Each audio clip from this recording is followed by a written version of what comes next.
Kate, la duchesse de Cambridge se serait confiée à la reine sur des difficultés parentales, peu de temps après la naissance du prince George, selon un correspondant royal. Katie Nicholl a déclaré au documentaire de True Royalty, Kate Middleton, Here We Go Again, Kate avait une conversation avec la reine dans laquelle elle a confié qu'elle avait découvert qu'elle était seule avec George, et qu'elle n'avait pas de nounou à temps plein ni d'infirmière de maternité, très dur. Dans les premiers mois qui ont suivi la naissance du prince George, le couple a décidé de ne pas engager une nounou. Au lieu de cela, les parents pour la première fois ont emménagé chez les parents de Kate, Carol et Michael, afin qu'ils puissent aider avec le nouveau-né.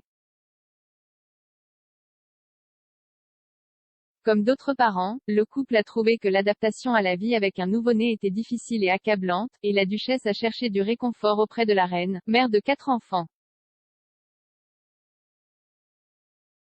La duchesse aurait parlé des difficultés à jongler entre les besoins d'un nouveau-né et les engagements professionnels.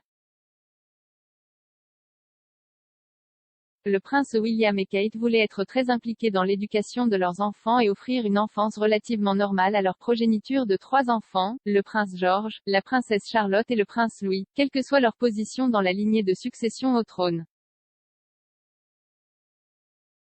Katie, qui est la rédactrice royale de Vanity Fair, a poursuivi en disant « William et Kate voulaient être des parents actifs, et ils l'ont fait jusqu'en septembre, puis ils ont recruté une nounou.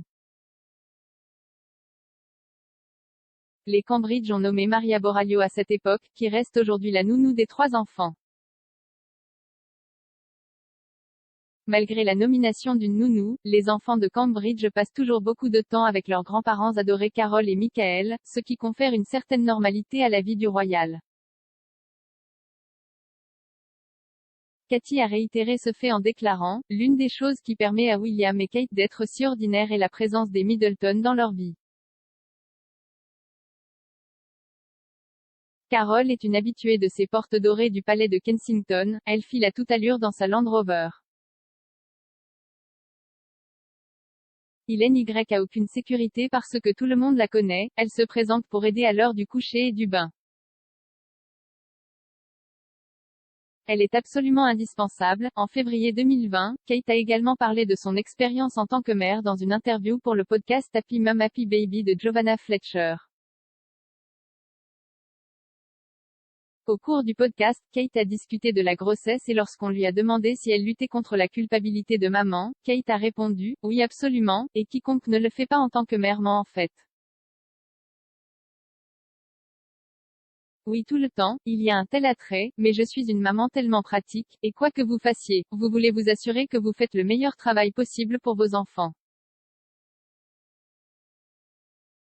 Tout au long de son mandat royal, la duchesse de Cambridge a montré que les causes impliquant les enfants lui sont très chères, et en juin de cette année, elle a annoncé son projet The Royal Foundation Centre for Early Childhood.